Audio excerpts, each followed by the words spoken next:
Quiero invitarles, por favor, a abrir sus Biblias. No quiero pasar muchos minutos en este mensaje. Ustedes saben que yo muchas veces me olvido del reloj, pero no quiero hacerlo en esta oportunidad para que así me recuerden bien y no se acuerden de que es el hermano que se olvida del reloj. Pero antes vamos a orar al Señor y después vamos a abrir su palabra. Amado Dios, te doy muchas gracias por este privilegio que me das junto a mi familia de poder estar compartiendo hoy día con mis hermanos aquí nuevamente después de unos meses. Te doy muchas gracias por sus vidas, por todo el apoyo que ellos nos brindan a través de sus oraciones, su preocupación, sus llamadas, sus ofrendas. Gracias porque nos das el privilegio hoy día de poder compartir con ellos. Oramos, Padre, agradecidos porque tenemos tu palabra es la verdad. Ayúdanos a poder indagar en ella cada día, poder invertir tiempo, poder conocerla cada día más, pero también poder vivirla. Amado Dios, háblanos en esta hora. Habla a cada corazón, a cada necesidad. Que el Espíritu Santo sea nuestro Maestro en esta hora. Agradecidos por esta oportunidad y quedamos bajo tu dirección en el nombre de nuestro amado Salvador Jesucristo. Amén. Voy a invitarles por favor a abrir sus Biblias allí en el libro de Gálatas. Hay un tema que en lo personal siempre me ha animado, me ha desafiado y el Señor siempre está llamando mi atención hacia esta necesidad. Una necesidad que se ve muy a menudo en las iglesias porque la iglesia la componen personas y las personas, no sé ustedes, pero yo sí entiendo muy bien de que somos pecadores y que aunque somos cristianos, conocemos al Señor, hemos sido limpiados de nuestros pecados. Sin embargo, todavía seguimos cometiendo pecados. Y entonces, ustedes saben muy bien que el pecado deja consecuencias, deja muchas pérdidas. Y por causa del pecado, también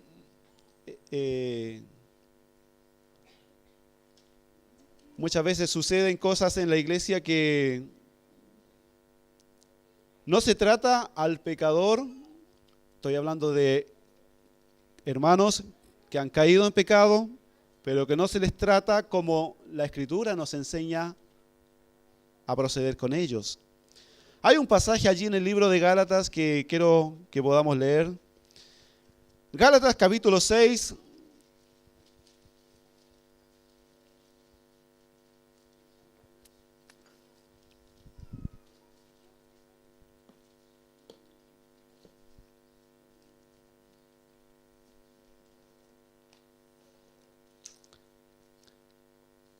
Gálatas capítulo 6, versículo 1 dice la palabra de Dios así: Hermanos, si alguno fuere sorprendido en alguna falta, vosotros que sois espirituales, restauradle con espíritu de mansedumbre, considerándote a ti mismo, no sea que tú también seas tentado. Sobrellevad los unos las cargas de los otros y cumplid así la ley de Cristo. Porque el que se cree ser algo no siendo nada, a sí mismo se engaña. Así que cada uno someta a prueba su propia obra y entonces tendrá motivo de gloriarse solo respecto de sí mismo y no en otro. Porque cada uno llevará su propia carga. Entonces, acá está este versículo, el primer versículo del capítulo 6 que nos dice: si alguno fuere sorprendido en alguna falta. Ustedes saben muy bien que esto sucede muy a menudo en cualquier iglesia cristiana, en cualquier congregación. No es nada extraño. Porque como le digo, aunque conocemos al Señor y hemos sido limpios de nuestros pecados, sin embargo, estando todavía en este cuerpo carnal, entonces muchas veces o estamos siendo tentados y también podemos llegar a caer en pecado. Ahora, ¿Cuál es la responsabilidad de la iglesia hacia el hermano que ha caído en pecado? Y entonces la palabra de Dios es muy clara. ¿Ustedes saben qué es lo que corresponde en ese caso? Dice la palabra de Dios, habla de disciplina, ¿no? Así como cuando los hijos se portan mal, no obedecen las reglas que papá y mamá ponen en casa, entonces, ¿qué es lo que corresponde? Disciplina. Jeremías y Valeria saben bastante de eso, ya requieren bastante. Y entonces han ido aprendiendo, ya saben dónde se aplica la disciplina, con qué se aplica, y entonces ellos, aunque les cuesta, pero saben. Entonces, pero sabes, en la iglesia también es necesario que haya disciplina. No puede haber un desorden. La palabra de Dios es muy clara, nos enseña cómo debemos proceder en cada ocasión. Entonces dice acá, si alguno fuere sorprendido en alguna falta, vosotros que sois espirituales, restauradle. ¿Sabes? La disciplina es restauración. Lamentablemente hay personas que entienden la disciplina como un castigo, y en muchas ocasiones me ha tocado hablar con personas que dicen, yo fui, se me impuso la disciplina, y en realidad se le impuso un castigo. Y no estoy diciendo que la disciplina nos lleve la aplicación de ciertas cosas que en cierto modo lo van a él a quitarle privilegios, pero tampoco significa que lo vamos a poner al hermano en el banco de los acusados y allí le vamos a tirar todo el tiempo dardos porque está bajo un tiempo de disciplina. Hay una palabra maravillosa que me encanta y que aquel que ha sido seguramente alguna vez fracturado me va a entender mucho mejor. Yo le quisiera, no quiero ser, traer malos recuerdos a aquellos que se han fracturado alguna vez, pero que aquel que se le ha salido algún hueso del lugar, a mí una vez se me salió y te digo que se me corrían las lágrimas, pero qué maravilloso es cuando ese hueso vuelve a su lugar, ¿sí? Una vez yo, cuando era más joven, jugaba mucho al fútbol y allí, una vez jugando fútbol, se me salió un dedo del lugar. Qué terrible que fue el dolor, ¿ya? Fue tan terrible que yo pensaba, ¿qué voy a hacer si me pasan horas con esto? Entonces lo que hice fue tirarme el dedo con una fuerza y poder volvió a entrar el dedo, ¿ya? Pegué un grito que no sé a cuánta distancia me llegaron a escuchar, pero yo prefería ese dolor terrible en ese momento que ese dolor se extendiera en el tiempo. Y aunque no quedó muy bien, sirve, ¿ya? Así es que, pero la palabra restaurar dice que tiene el significado de hacer volver a ese miembro que se ha salido de su lugar, de su ubicación que le fue establecida, que vuelva a su lugar. ¿Me entiende? Así como ese hueso roto o ese hueso que se salió, entonces hacerlo volver al lugar. Ahora, eso implica, por supuesto, dolor, muchas veces. Hay que aplicar y muchas veces hay que sujetar, hay que poner quizás tablillas, hay que poner vendas y otras cosas que se van creando con el tiempo. Entonces, pero con el propósito de que ese hueso vuelva a su lugar. Y entonces pase el tiempo y con el tiempo pueda volver a ser tan útil como lo fue al principio. Restauradle. Ahora, ¿quiénes restauran? ¿Quiénes somos los llamados a restaurar? ¿Y por qué digo somos? Es porque toda la iglesia somos los llamados a restaurar. Dice acá la carta, hermanos. Y sabes, cuando dice hermanos se está refiriendo a quiénes. A los hermanos que están siendo los responsables de guiar la iglesia, el pastor, los que están alrededor de él, los que están encargados de ministerio solamente.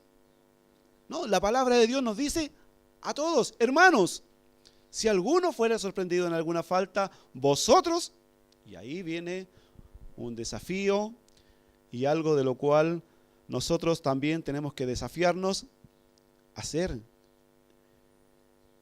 en medio de este mundo. Hablábamos bastante en la escuela dominical acerca de esto. Dice la palabra de Dios, vosotros que sois. Y sabes, algo que me llama la atención era que el apóstol Pablo estaba afirmando que los Gálatas, la iglesia allí, eran, ¿qué cosa? Espirituales. Eran espirituales. Entonces, por lo tanto, estaban capacitados, estaban preparados ¿para qué? Para restaurar. ¿Me entiende? Entonces, ¿quiénes son los que restauran? Los espirituales. Ahora, ¿qué es un espiritual? ¿Quién es un cristiano? Una persona espiritual. ¿Qué piensan ustedes? ¿Quién es espiritual? La palabra de Dios nos dice que allí en el libro de Efesios,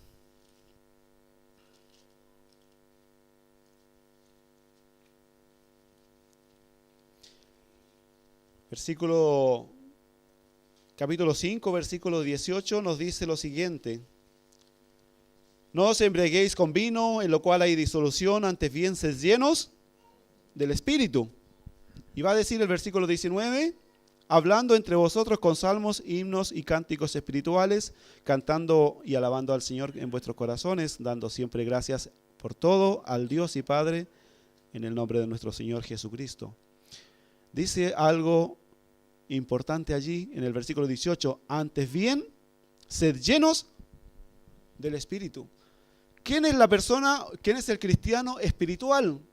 Es aquel que simplemente se deja guiar por el Espíritu de Dios, por el Espíritu Santo. Es aquel que obedece a lo que Dios le está permitiendo conocer a través de su palabra, que va poniendo en práctica aquello que va conociendo y entonces va siendo guiado, porque el Espíritu no va a guiar fuera de la palabra de Dios. Entonces esa persona se va transformando en una persona espiritual. ¿Me entiende? No está hablando que el espiritual es una persona que conoce mucho de la Biblia, que se sabe muchos pasajes, muchos versículos bíblicos de memoria, lo cual, por supuesto, es bueno, es necesario. No está hablando de que una persona espiritual es aquel que lleva 20, 30 o 40 años o que lleva toda una vida en la iglesia. ¿Sabes? El cristiano espiritual es simplemente aquel que obedece la dirección del Espíritu Santo en su vida, en el día a día, en el diario vivir, en las situaciones más cotidianas. Dios está guiándole. Dios está guiando sus reacciones. Dios está guiando su manera de hablar, su manera de pensar, su manera de decidir, su manera de relacionarse con sus semejantes, su manera de comportarse en el trabajo, cuando está haciendo deporte, cuando está haciendo vida social, cuando está sentado frente a el televisor, la computadora, cuando está leyendo algún periódico. En las situaciones más cotidianas, ¿sabes? La persona va a demostrar cuán espiritual es simplemente por dejarse guiar por el Espíritu Santo. Antes bien, dice, no os embriaguéis con vino, en lo cual hay disolución. Usted sabe cómo el vino controla el cuerpo de una persona, ¿no? ¿Sí? Y entonces, sin embargo, dice la palabra de Dios, antes bien, sed. Es un mandato, es un imperativo de Dios. Sed llenos, ¿entiendes? Enteramente controlados, guiados por el Espíritu Santo. Y entonces el versículo 19 dice, hablando entre vosotros con salmos, con himnos y cánticos espirituales. Hay alabanza, agradable a Dios. ¿Entiendes? Hay gratitud en el corazón. Está la dirección del Señor en la vida de aquella persona, en la vida de aquel cristiano que simplemente obedece la dirección de Dios en su vida. Dice entonces el versículo allí, vosotros que sois espirituales. Ahora uno puede en su vida dejarse guiar por el Espíritu Santo, pero también si no lo hace, siempre voy a estar siendo guiado por algo. Ahora, ¿qué cosas pueden controlar mi vida o guiar mis decisiones o mi forma de conducirme en la vida? Muchas veces pueden ser conceptos erróneos que tengo en mi mente. A veces hay personas que conocemos y que guían su vida en base a mitos, en base a conceptos que aprendieron alguna vez o que alguien les dijo, que sus papás le inculcaron, que sus abuelos le dijeron, o que el amigo con el cual crecí. Entonces viven conforme a eso.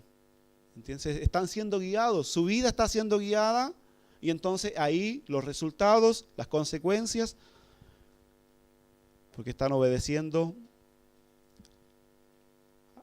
a lo que han aprendido, a los conceptos cerrados.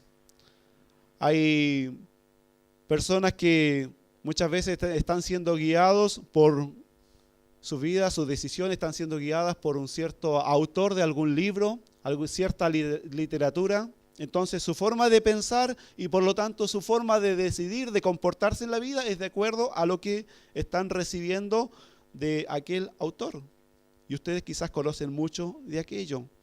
Yo podría nombrar muchas personas que conozco que son guiadas por una forma de pensar de un cierto autor, de un cierto filósofo. ¿Entiende? Hay muchos pensadores, muchos libros a los cuales todos nosotros podemos tener acceso y que no podemos dejar llevar por su forma de pensar. Y hay muchas formas diversas de pensar. Hay algunos que dicen que no hay nada absoluto, entonces esa es nuestra forma de pensar. Creemos y entonces así pensamos. No, es que no hay nada absoluto. Sin embargo, ¿qué nos enseña la palabra de Dios? Nos dice que sí, hay absolutos. ¿Entiende? Entonces, hay muchas formas. Hay otras personas que se dejan guiar en su vida por seguir ídolos. Y entonces, ¿cómo se comporta su ídolo? Aquella persona a la cual siguen, admiran, entonces su vida se refleja. Se refleja en su forma de vestir, en su forma de ser, de hablar, en todo. Entonces están siendo guiados por aquello. Sin embargo, la palabra de Dios que nos anima a que podamos ser personas espirituales, seguir y dejarnos guiar por el Espíritu Santo en nuestras vidas. Y entonces el Espíritu Santo nos va a guiar siempre a la verdad y siempre a lo que es bueno, siempre a lo que es de edificación para nuestras vidas, a lo que es de edificación y de bendición para las otras personas. Y entonces aquellas personas espirituales, dice la palabra de Dios, que tienen que restaurar. Aquel que se ha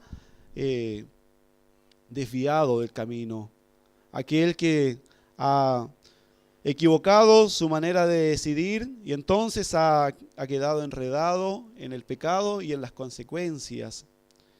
Ahora, pero si nosotros nos dejamos guiar por cualquier otra cosa que no sea el Espíritu Santo, entonces estamos totalmente imposibilitados de poder ayudar a otras personas. Sin embargo, el desafío de la palabra de Dios es para todos y dice: hermanos, vosotros que sois espirituales, restauradle. Entonces el desafío es grande de la palabra de Dios y no puede ser la excusa de que no, yo todavía no soy espiritual. No, es que yo llevo poco tiempo, hace muy poco tiempo al Señor, no conozco mucho de la Biblia, no sé cómo aconsejar a las personas. Bueno, si no sabe, ocupemos tiempo en la palabra de Dios, que de esa forma vamos a ir creciendo, vamos a ir conociendo más a Dios. Dios va a ir poniendo en nuestro corazón un peso hacia las necesidades que son urgentes. Y saben, no hay nada más urgente que poder socorrer a personas con el Evangelio en primer lugar, pero también restaurando vidas, enseñando a que aquel nuevo convertido pueda caminar por la senda de la justicia que Dios ha preparado para que andemos en ella. ¿Sabes? Y si alguno se sale allí, nosotros como cristianos, como parte del cuerpo de Cristo, no tenemos que estar allí para acusar, para apuntar con el dedo a aquel hermano, sino, dice la palabra de Dios, restauradle. Ahora, ¿cómo restauramos? Bueno, en primer lugar, nosotros tenemos que orar al Señor para que el Espíritu Santo pueda hacer y obrar en sus vidas, en sus corazones, porque por más que nosotros podamos hablar, aconsejar y confrontar al hermano, si el Espíritu Santo no está obrando en su vida, entonces lamentablemente va a ser en muchas ocasiones palabras como al viento. Entonces, nuestra primera responsabilidad es doblar nuestras rodillas para que el Espíritu de Dios pueda tocar, pueda obrar en la vida de aquella persona, de aquel hermano que se ha desviado y que está en pecado. Entonces, también en segundo lugar, poder acercarme, poder mostrar amor hacia esa persona, poder mostrar compasión, ¿me entiende? Si yo no me acerco con un corazón compasivo, entendiendo de que si bien, claro, cometió un pecado que es una ofensa, algo que al Señor le ofende, pero que también esa persona necesita y está herido, es como un herido que necesita auxilio, ayuda, urgente. Y aparte de orar, usted tiene que mostrar amor, yo tengo que mostrar amor hacia esas personas, hacia esos hermanos, no acusarles, no alejarnos, ¿entiende? No ponerle simplemente allí en el banquillo de los acusados y no hacer nada más por ellos, sino mostrar compasión, mostrar amor, preocupación, una llamada, una visitación, ¿me entiende? No significa que estamos avalando, que estamos respaldando su conducta errada, pero con amor nos debemos acercar. Y entonces, cuando las personas percibimos que aquel que se está acercando a nosotros para corregirnos, pero que lo está haciendo en amor, ¿cómo es la disposición de aquellas personas? Es buena, ¿me entiende? Esa persona va a estar gozosa, aunque quizás avergonzado, aunque quizás muchas veces endurecido por el pecado, pero sin embargo, cuando lo hacemos bajo la dirección de Dios, con amor, interesándonos por el bienestar de aquel hermano, entonces Dios va a estar obrando y esa persona va a poder comenzar a ser restaurada. Dice, restauradle con espíritu de mansedumbre, con espíritu de mansedumbre. Hay un versículo allí en el libro de Proverbios, capítulo 16, es un versículo muy conocido, pero que nos dice, nos recuerda algo muy importante. Proverbios capítulo 16, versículo 6. Si alguien me ayuda, por favor, leyendo.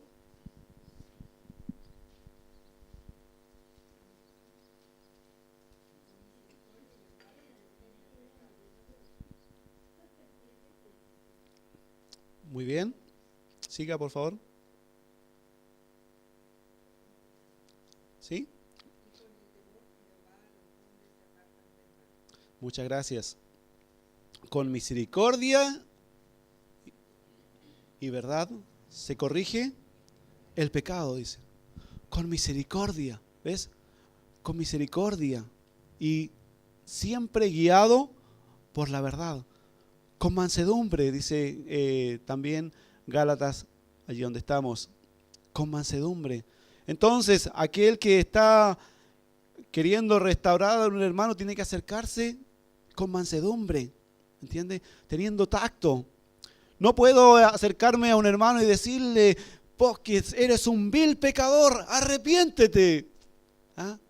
Sí, tenemos que llamarlo a un arrepentimiento, pero tenemos que acercarnos con mansedumbre, con tacto, con compasión, con amor, con palabras amorosas que busquen que ese corazón se arrepienta, se humille delante del Señor y no que se llene de ira no solo hacia aquel que lo va a confrontar, sino que también muchas veces y lamentablemente se enoja contra el Señor. Y entonces no puede ser ayudado, no puede ser restaurado de ninguna forma. Dice entonces, con mansedumbre, con mansedumbre. ¿Y cómo procede una persona mansa? Una persona que tiene mansedumbre en su vida es una persona que tiene control de sus reacciones. ¿Me entiende?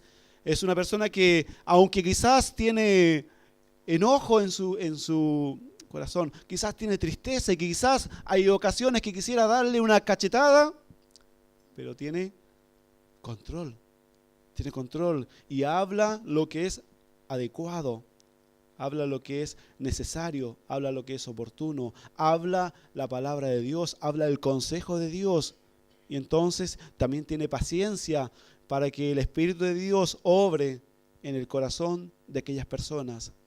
¿A cuántos de nosotros nos gustaría que fulano o que fulana pudiese cambiar y que cambie esa conducta que yo sé y todos sabemos que es pecado y que tiene que corregir, pero que lo hiciera cuanto antes? Y entonces y que hiciera y que viviera su vida conforme a lo que yo creo, a lo que yo entiendo o a lo que yo quiero. ¿Sabes? Pero es Dios quien tiene que obrar en el corazón de las personas. Y casi como Dios ha tenido paciencia con cada uno de nosotros, yo cada vez que pienso en esto digo, ¿y cuánta paciencia el Señor ha tenido con mi vida? Como una vez tras vez ha tenido misericordia de mi vida y me ha levantado y me da el privilegio hoy día de ser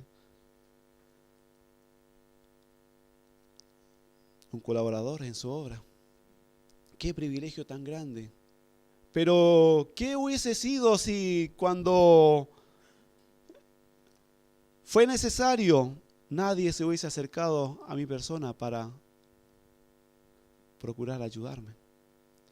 ¿Y cuántos quizás que aún pueden estar en este lugar reunidos podrían dar testimonio de qué hubiese sucedido si alguien no se hubiese acercado con mansedumbre, con amor, con la palabra de Dios, bajo la dirección del Espíritu Santo, buscando restaurarle, buscando ayudarle?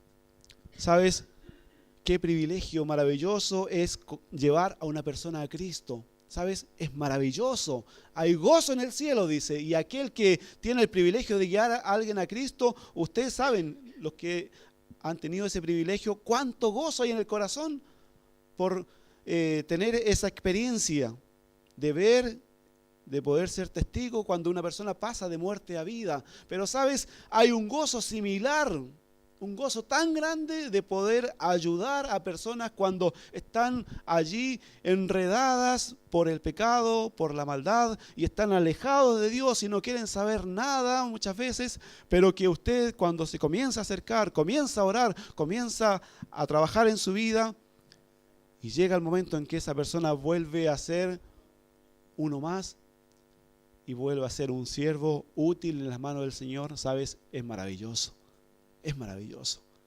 Yo, ¿sabes? Lo puedo comparar, que es algo tan maravilloso, tan similar al gozo de poder guiar a alguien a conocer a Cristo. Es tan maravilloso tener parte en la restauración de vidas de personas. Y por eso, querido hermano, querida hermana, quiero animarte, ¿sabes? Porque Dios me ha animado, Dios me ha desafiado a que tenemos que ocupar nuestra vida, no solo en predicar el Evangelio, sino también en restaurar a personas que lo necesitan. ¿Sabes? Algo lamentable, hace un tiempo atrás, hace unos varios meses atrás, leía un pequeño comentario y decía que la iglesia es el único lugar que deja a sus heridos caídos, porque en toda otra institución los heridos son atendidos.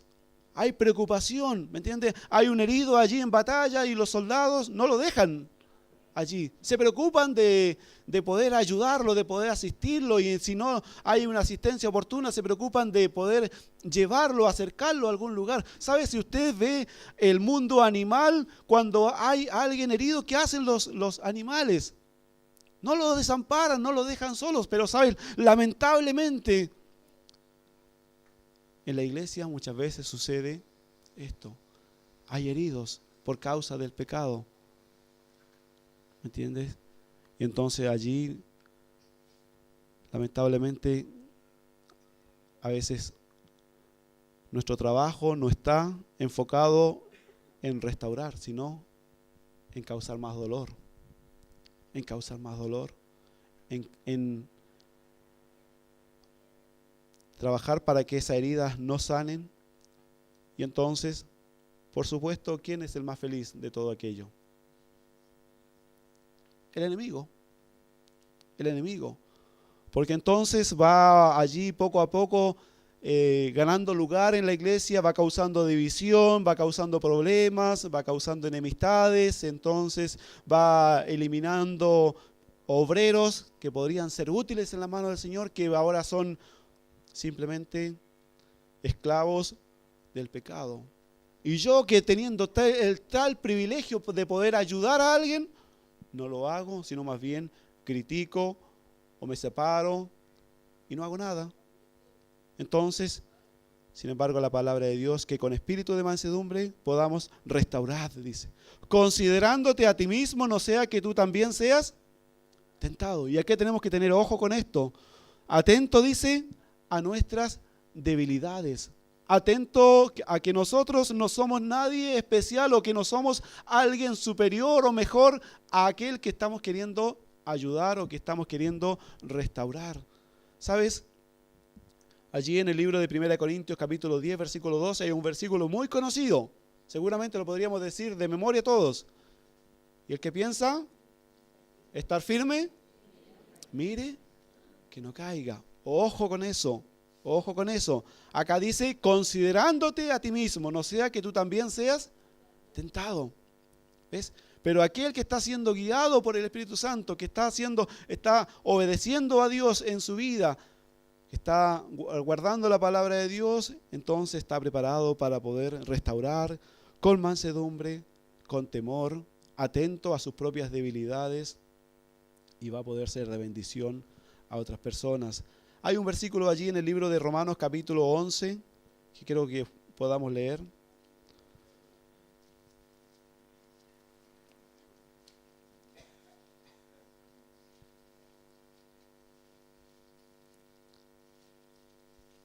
Pero antes quiero solamente leer, vayan por favor a Romanos capítulo 11, versículo 20, pero quiero darle lectura a un versículo allí en el libro de 2 de Timoteo antes.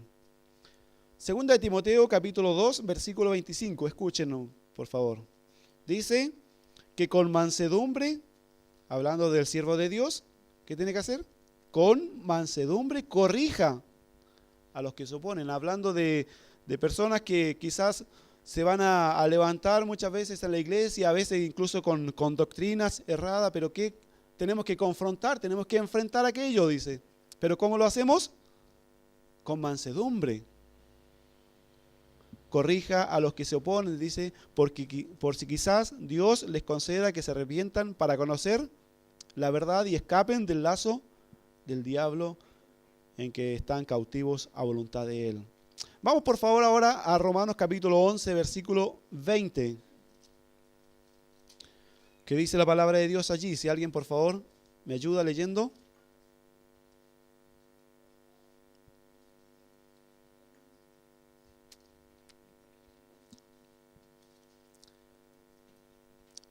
Romanos 11, 20.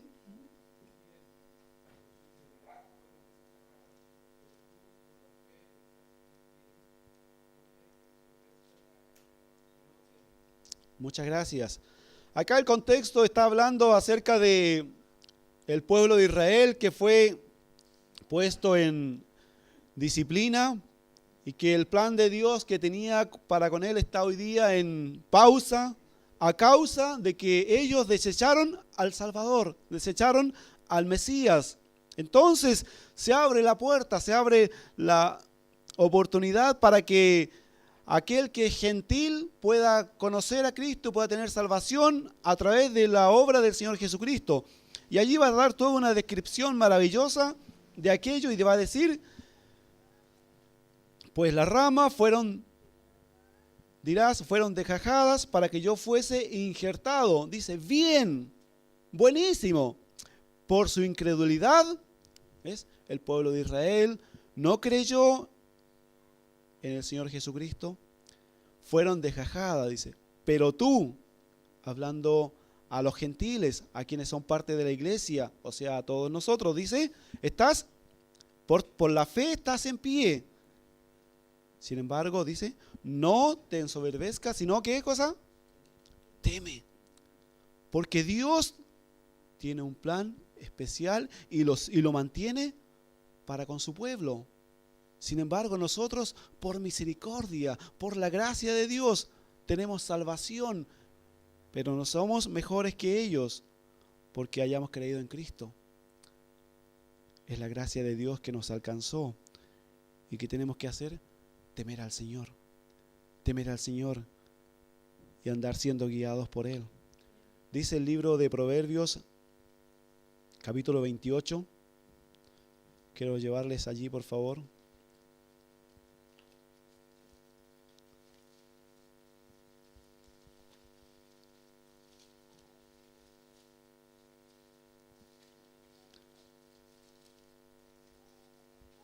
Proverbios capítulo 28, versículo 14, dice lo siguiente. Bienaventurado el hombre que siempre teme a Dios, mas el que endurece su corazón caerá en el mal. Queridos hermanos, sabes, la palabra de Dios nos da un tremendo desafío y nos da una tremenda promesa que dice, bienaventurado el hombre que siempre teme al Señor.